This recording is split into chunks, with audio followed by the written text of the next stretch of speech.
것도 같이 다 읽을게요. 자, 10절 목사님 먼저 읽겠습니다. 결혼한 자들에게 내가 명하노니 명하는 자는 내가 아니여 주시라.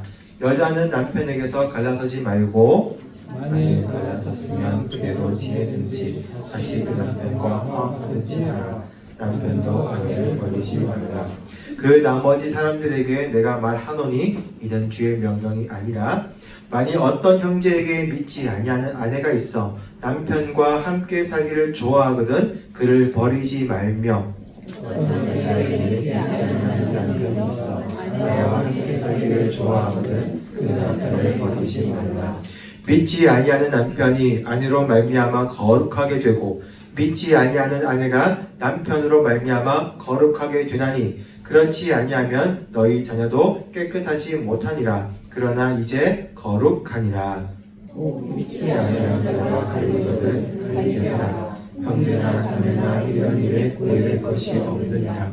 그러나 하나님은 방편 중에서 너희를 부르셨느니라. 함께 했습니다. 아내 된 자여 내가 남편을 구원하는지 어찌 알 수 있으며 남편 된 자여 내가 내 아내를 구원하는지 어찌 알 수 있으리요. 아멘. 솔직히 오늘 본문 말씀은 딱히 가정 전체를 대표하는 그런 말씀은 아니에요. 특별히 부부 그리고 디테일하게 이혼에 관한 말씀이거든요.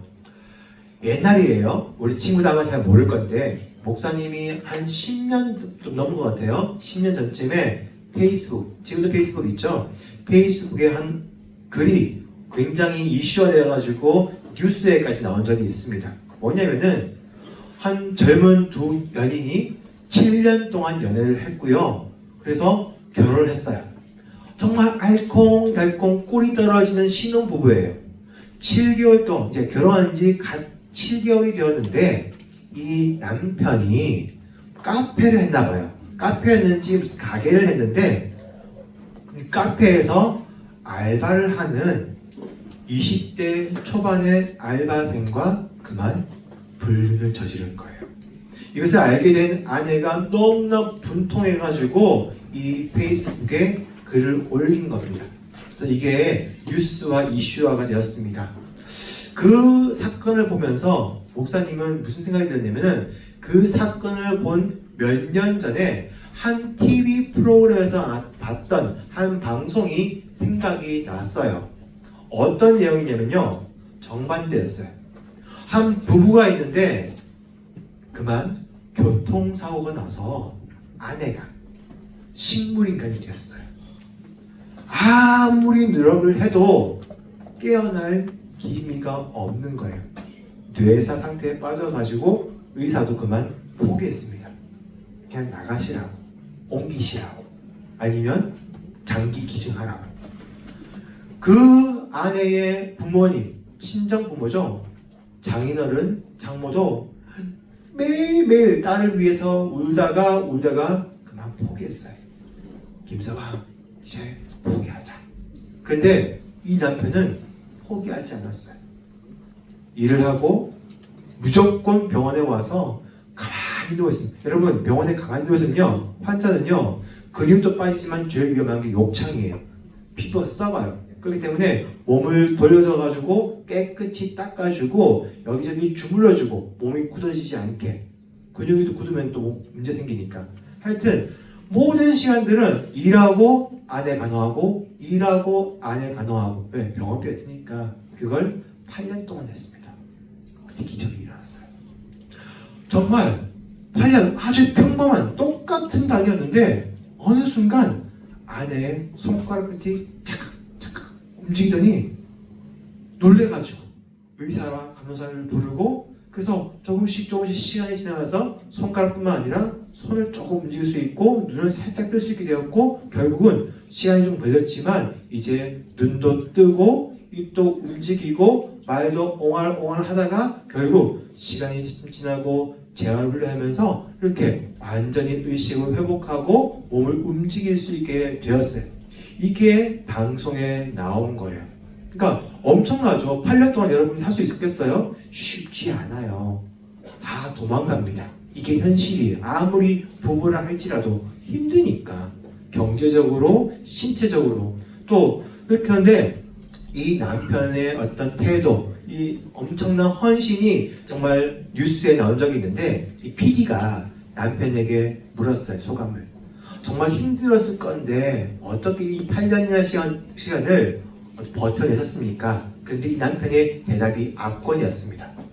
저는 한 번도 누구를 원망하거나 하나님을 원망하거나 이 시간이 괴롭다, 슬프다, 절망적이다 느낀 적이 한 번도 없습니다.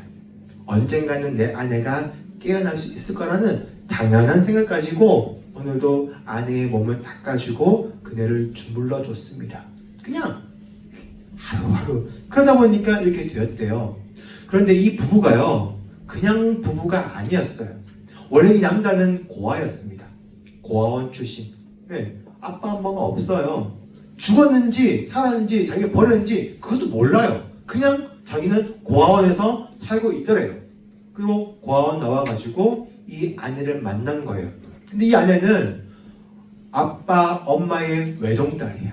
너무 사랑받는 딸인데 어느 부모가 아무리 사랑한다 할지라도 고아한테 아무것도 가지지 않은 가난한 한 청년에게 쉽게 딸을 줄 수 있겠습니까? 그래서 반대했어요.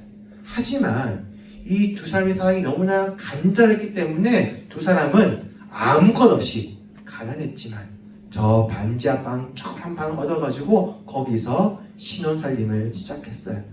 열심히 일했어요. 하지만 열심히 일한다고 일이 다 잘 풀리는 건 아니에요. 우리 친구들 열심히 공부만 해도 성적은 항상 내려가잖아. 그치? 그런 것처럼 열심히 일한다 해도 상편은 좋아지지 않았어요. 어느 순간 이 회사에서 잘렸어요. 너 나가. 해고당했거든요. 해고당한 날 집에 어깨가 축 처져가지고 왔는데 아내는 눈치로 안 거야. 아, 남편에게 안 좋은 일이 생겼구나. 무슨 일인데 묻지도 않고 그날 정말 돈도 없을 텐데 어디선가 삼겹살을 사와가지고 남편에게 구워줬어요. 힘내. 많이 먹어. 난 당신만 있으면 돼. 이 아내의 한마디가 남편에게 얼마나 큰 힘이 되었는지 정말 그 삼겹살을 먹는데 눈물도 같이 꾸역꾸역 넘어갔다고 남편은 고백했습니다. 그런데 그렇게 나에게 힘이 되었던 그 아내, 한 번도 고아로서 사람 대접, 인간 대접 받아본 적이 없었던 그 삶이었는데 처음으로 그리고 유일하게 나에게 인간답게 대해주고 나를 사랑한다 해주고 나에게 모든 것을 주었던 그 한 사람이 바로 그 아내였거든요. 근데 그 아내가 사고로 정말 상상하기도 싫은 급작스러운 교통사고로 식물인간이 되어 누워 있는데 가망 없다고 그냥 버린다? 그 남편은 절대 그럴 수가 없더래요. 그래서 내 유일한 이 사랑스러운 이 아내를 위해서 그냥 닦아주고 그냥 주물러 주는 게 이 사람의 보람이자 인생의 모든 것이었어요. 근데 그때 기적이 일어난 것이었죠. 자, 너무 비교되죠. 똑같은 부부인데 7년을 연애해도 7개월 만에 바람핀 놈이나 정말 고아로 태어나서 부모의 반대에도 불구하고 이 여인과 결혼해서 승승장구한 것이 아니라 오히려 더 가난하고 더 힘들고 절망적인 사고로 8년 동안 식물인간이 되어 있는 아내를 닦아주고 주물러주고 또 경제적인 그 병원비 다 감당해내면서 어쩌면 희망 없는 삶이었으나 결국 이 남편은 그 삶이 힘들지 않았다 행복을 고백하고 결국 기적을 맞이하는 이 부부. 정말 비교가 되죠. 이렇게 우리가 결혼식 하면요, 옛날에는, 요즘은 좀 안 그렇지만 항상 옛날에는 주례자가 묻는 게 있습니다. 남편, 아내, 신랑, 신부 머리가 파뿌려야 될 때까지 사랑하고 목욕 하겠는가? 막 물어요. 그러면 네! 대답하고 그러거든요. 자, 그런데 누구나 결혼식 때 그 대답을 했지만 그 대답대로 사는 사람이 잘 없어요. 미국은요, 지금 두 쌍이 결혼하면 한 쌍은 이혼합니다. 지금. 우리나라는요, 요번 2025년 통계청 자료를 보니까 세 쌍이 결혼하면 한 쌍은 이혼한대요. 근데 이게 또 많이 줄은 거래요. 옛날에는 더 많이 이혼했어. 거의 절반에 육박할 때도 있었는데 요즘은 많이 줄었대요. 왜 줄었는지 건수를 줄었는지 보니까 결혼을 잘 안 한대. 그래가지고 좀 그게 줄었대요. 이 말이 돼요? 그만큼 우리나라도 이 이혼이 심각해지고 이 가정이라는 것이 부부의 약속이라는 것이 너무나 가벼워진 시대를 살고 있습니다. 자, 아까 언급한 이 수뇌보의 이야기는 정말 이야기 속에 TV 속에 영화 속의 이야기로 이제 치부되는 거예요. 그러면 성경은 어떠할까요? 예수님 시대는 어떠할까요? 예수님 시대도 장난 아니었어요. 뭐냐면 유대교도 학파가 있어요. 학파가 뭐냐면요, 하나님의 말씀을 이렇게 해석하고 저렇게 해석하고 하는 저기 학문적으로 해석해가지고 번역하게 하는 그 학파가 있는데 그 중에 힐렐 학파라는 한 장르가 학파가 있어요. 이 학자들은요 하나님의 율법을 이상하게 해석해요. 물론 다 그런 건 아닌데 어떤 한 개만 말씀드리자면은 부부가 있어요. 주로 밥을 누가 해요? 요즘 뭐 자유 남편도 막 하지만 뭐 사 먹기도 하고 하지만 옛날에는 무조건 여자가 하는 거예요. 여자는 경제적 활동을 못 해요. 무조건 집에 들어가가지고 이런 집안일을 해야 돼요. 예수님 시대에는. 그러니까 여자가 빵을 굽는데 빵이 좀 탔어. 빵이 탔네? 너 이혼 나가. 말이 돼요? 이게 실제로 그랬어요. 빵이 탔다는 이유로 이혼 증서 써가지고 넌 나가 쫓아내는 게 예수님 시대에 꽤 빈번했습니다. 이런 말도 안 되는 이혼이 일어나고 있으니까 원래 하나님은 이런 의도로 말씀하신 것이 아닌데 그래서 예수님이 유대인 보고 딱 말씀하시는 거죠. 자, 오늘 본문 10절 11절인데요. 목사님 읽어드릴게요. 결혼한 자에게 내가 명하노니 명하는 자는 내가 아니요 주시라. 예수님이 말씀하신 거예요. 여자는 남편에게서 갈라서지 말고 만일 갈라섰으면 그대로 지내든지 다시 그 남편과 화합하든지 하라. 남편도 아내를 버리지 말라. 예수님이 말씀하신 거예요. 자, 근데 여기서 괄호가 있어요. 괄호가 뭐냐면요, 뭔가 의심적어서 괄호를 한 것이 아니라 옛날 성경은요 지금처럼 성경책 인쇄본이 아니에요. 다 손으로 쓴 필사본이에요. 그래서 다 써서 그러니까 쓰다 보니까 인간인지라 한 글자 빼먹기도 하고, 응? 그래서 요 성경에는 이 사본에는 있는데 이 사본에는 빠지고 뭐야? 그치? 여기 빠져 있고 여기는 있네. 이게 애매한 구문이 있어요. 그러니까 여긴 있고 여긴 없네. 그래서 요거는 좀 애매하다. 확실하지 않으니까 일단 괄호 처리해 놓은 게 사본상 그런 것이 이게 뭐 거짓말이어서 그런 게 아니에요. 자, 주님께서 말씀하셨는데 갈라서지 말고 버리지 말라. 즉 이혼하지 말라. 왜? 한 몸이니까. 결혼의 대실리가 뭐죠? 마태복음 19장 6절인데 우리 나올 수 있나요? 우리 함께 읽겠습니다. 시작. 그런즉 이제 둘이 아니요 한 몸이니 그러므로 하나님이 짝지어 주신 것을 사람이 나누지 못할지니라 하시니. 아멘. 결혼할 때 만약 목사님이 주례할 때 무조건 혼인 공포를 할 때, 성혼 공포를 할 때 이 말씀을 인용합니다. 사람이 짝지어지고 것은 한 몸이 된다. 연합한 것은 하나님의 뜻대로 하나님께서 짝지으신 거기 때문에 사람은 이들 마음대로 갈라서거나 이혼하면 안 된다라고 성경이 무슨 말하고 있습니다. 자, 왜 예수님은 이렇게 결혼을 중요시 할까요? 이 중에 난 결혼 안 할 거다. 독신주의 손 들어보세요. 괜찮아요. 나쁜 거 아니에요. 사도 바울은요 나와 같은지 혼자 지내면 좋다라고 말했어요. 결혼 꼭 해야 된다는 아니에요. 솔직히 괜찮아요. 그런데 결혼을 하는 건 좀 좋지만, 자, 왜냐면 이 결혼은 중요하기 때문에 그렇습니다. 하면 좋고 안 하면 죄악 이런 게 아니고요.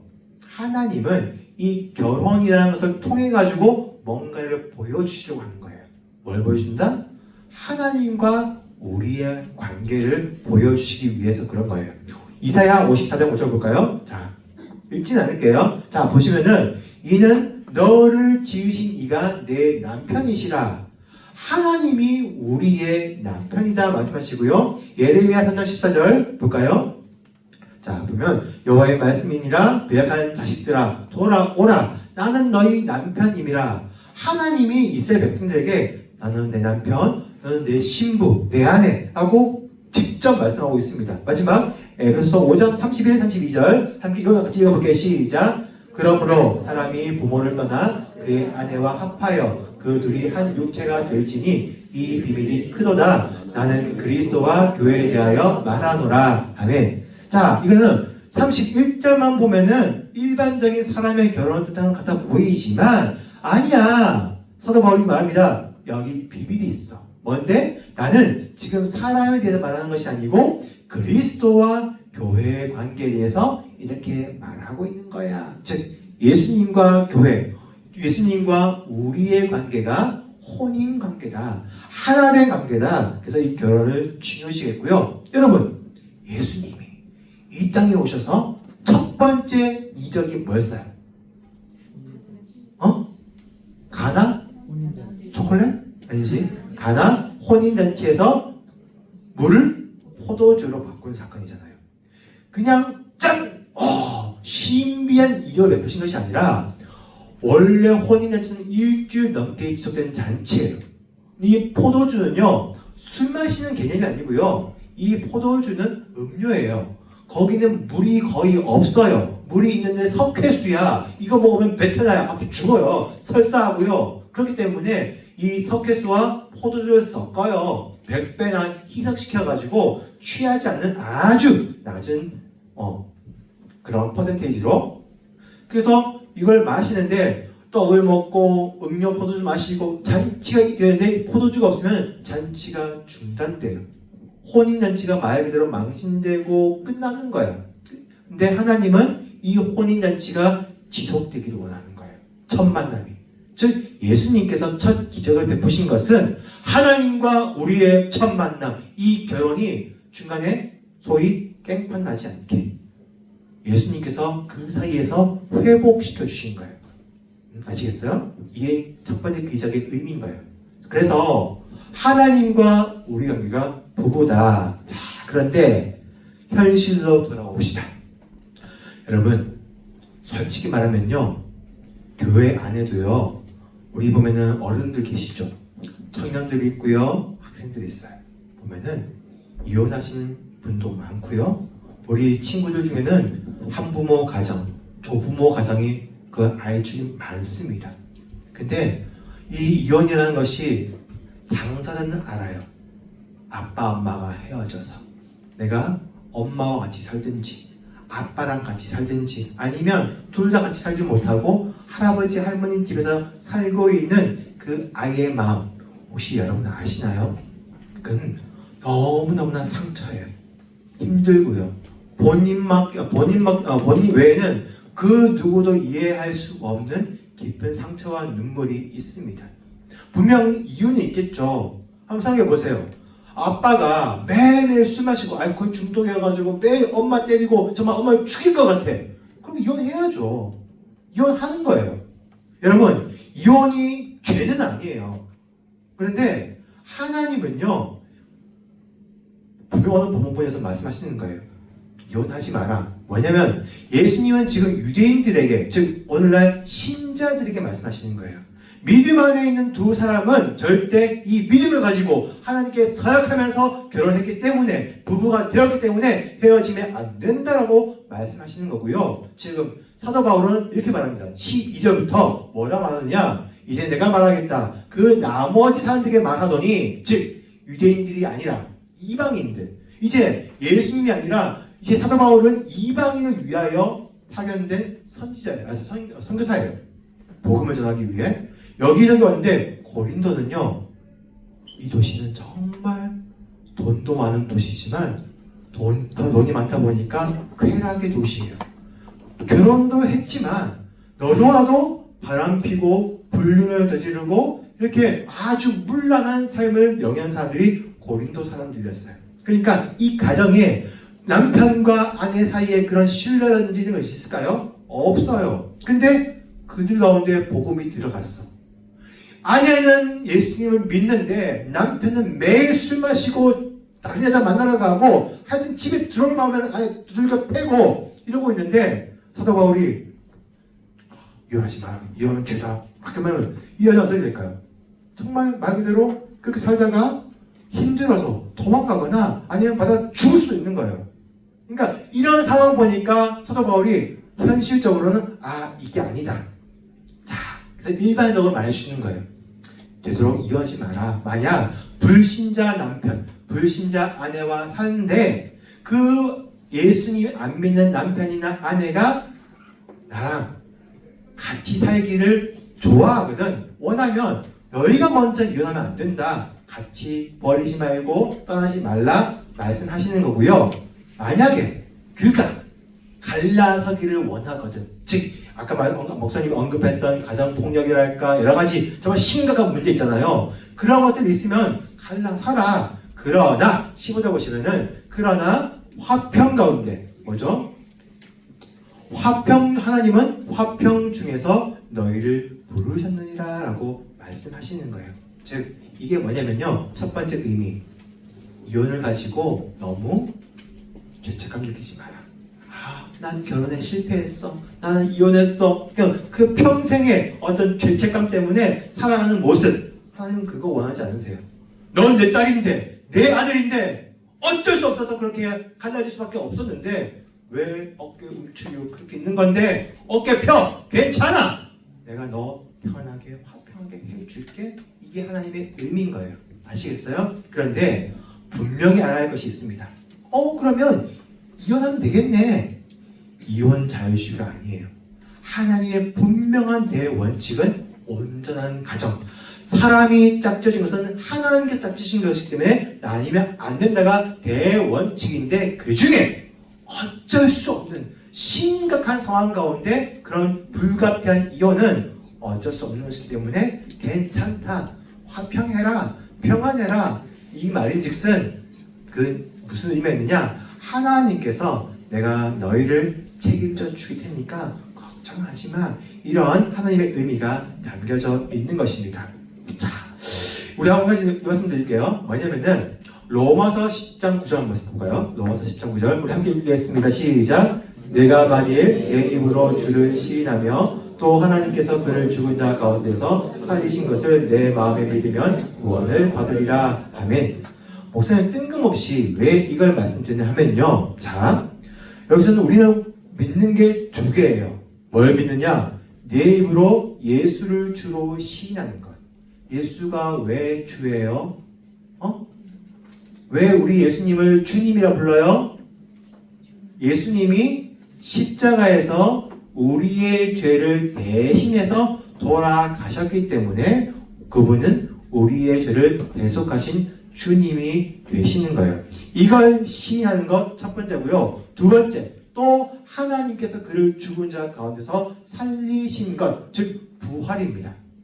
예수님의 십자가 대속 죽음과 예수님의 부활, 이 두 가지를 내 마음에 믿으면 구원을 받으리라 라고 하는 겁니다. 여러분, 우리는 십자가만 생각합니다. 다음 주 고난주간이잖아요. 이번 주 말고 십자가 맨날 십자가만 불러요.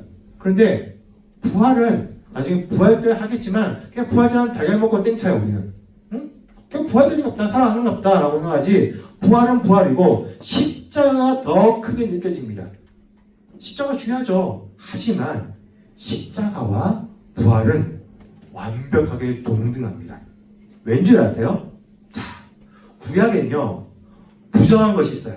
그러면 모든 명령들이 가까이 하지 마라, 만지지 마라, 먹지 말아요. 왜? 먹거나 만지거나 접촉되면은 부정하여지다니 며칠 동안 격리되고 어디 가고 재산에 가가지고 깨끗한지 확인받아라. 이 말씀이 대부분이에요.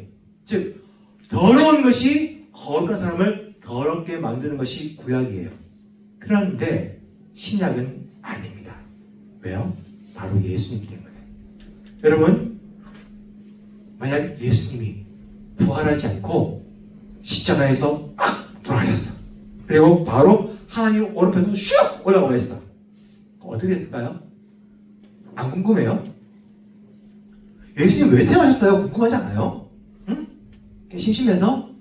좀 더, 이게 재밌는데 또 놀다 갈까 해가지고, 다음에 부활하셔가지고 40일 동안 띵가띵가 놀다가 올라왔을까요? 아니에요. 만약 십자가에서 돌아가시고 바로 가셨으면요, 우리는 구원 못 받아요. 왠지 아세요? 죄의 삭슨 사망이에요. 하나님이 죄 있는 사람, 죄인들은 무조건 심판하셔야 돼요. 공의로우신 하나님이기 때문에 법대로 하시는 분이세요. 그분은. 그런데 예수님 십자가에 달리신 순간, 우리가 그 예수님을 주로 영접하는 그 순간 우리들의 모든 원죄와 죄가 깨끗하게 사함받았어요. 그런데 그 이후 어떻게 해요? 여러분 거짓말 해요 안 해요? 하잖아요. 죄 지어요 안 지어요? 욕해요 안 해요? 하잖아요. 그러면은 그거 다 죄 아니에요? 그 죄 지으면 어떻게 해요? 그 죄 때문에 또 심판받고 지옥 가야 돼. 즉 예수님의 십자가 그 모든 대속은 말짱 꽝이 돼버리는 거예요. 그렇기 때문에 예수님은 죄의 삭슨 사망이라는 공식을 깨뜨릴 필요가 있어서 즉 짠 3일 만에 부활하신 거예요. 아시겠어요? 우리가 아무리 흰옷을 깨끗이 입는다 해도 결국 더러워질 수밖에 없는 것처럼 우리는 절대 완벽한 의인으로 살아낼 수가 없습니다. 하지만 예수님은 죽음을 이기고 다시 살아나셨기 때문에 이제 우리가 죄를 지어도 그 구원과는 아무런 상관이 없는 거예요. 그러니까 죄를 지으면은 하나님께서 죄 짓지 마, 견책, 책망 이렇게 좀 매 한 차례 맞고 그냥 퉁치고 용서 받지만 우리가 하나님을 아버지라 부르고 천국에 가는 그것과는 아무런 상관이 없게 되는 거예요. 자, 이게 뭐냐? 즉 우리가 이제 더러워지는 것이 아니라 즉 부정한 것이 우리를 죄라는 것이 우리를 구원을 박탈하고 죄인으로 만드는 것이 아니라 그런 것이 있어도 우리는 끄떡하지 않는 존재. 거꾸로 우리가 세상에 비치고 소금이 되어서 밝히고 부패하지 않게 만드는 그런 존재가 되어버린 거예요. 그래서 아까 우리 본문 말씀은 너희가 말미암아 가족이 거룩하게 되나니 라고 하시잖아요. 이제 바뀐 거예요. 부정한 것이 우리를 더럽게 만드는 것이 아니라 우리가 오염되어 있고 죽은 것을 다시 살리고 깨끗하게 만들어주는 존재가 되는 거예요. 자, 하나님은 가정을 돌보십니다. 그런데 어떻게 돌보시느냐? 어쩌면 이혼할 수밖에 없는 그 찢어진 가정, 그 엄청난 상처가 있는 가정, 하지만 하나님은 그 가정을 끝까지 붙잡으시고 회복시켜주시고 함께 해주십니다. 그리고 그 가운데 비밀이 뭐냐? 그 가운데 정결하고 거룩한 믿음의 한 사람을 말미암아 부부와 그 가정을 회복시켜주시고 아름답게 건강하게 거룩하게 만들어내시는데 그게 누구다? 엄마일 수 있겠고 아빠일 수 있겠으나 목사님은 바로 여러분이 그런 사람이 되었으면 좋겠습니다. 연약하지만 아주 어린 믿음이지만 하나님 아빠 엄마 또 싸워요. 싸우지 않게 해주세요. 하나님 우리 아빠 엄마 이혼했어요. 그런데 성경 말씀에 다시 화합하라는 말씀 있잖아요. 다시 만나서 옛날처럼 행복하게 살았으면 좋겠어요. 이 기도, 이 바람, 이 믿음. 어쩌면 그것뿐만 아니라 그 나머지 가정에 관한 아프고 힘들고 가난하고 정말 이 모든 형편과 어려움 가운데 하나님께 기도하는 여러분의 믿음, 여러분의 기도, 여러분의 부르심 때문에 하나님께서 여러분 때문에 나머지 가족들을, 나머지 상황들을 거룩하게 만들어 가시는 그것이 바로 하나님의 돌보심의 비밀입니다. 여러분, 이런 가정 가운데 살고 싶지 않습니까? 여러분 소망하면서 나아가 보세요. 하나님은 결단코 우리 친구들의 기도를 외면치 아니하시고 여러분의 가정을, 여러분의 형제를, 여러분의 부모님을, 여러분의 할아버지, 할머니를 더 거룩하고 더 행복하게 만들어내실 줄 믿습니다. 그 행복의 주인공 되시기를 다시 한번 주님으로 축복합니다. 다 일어나세요. 다 일어나서 이렇게 찬양하겠습니다.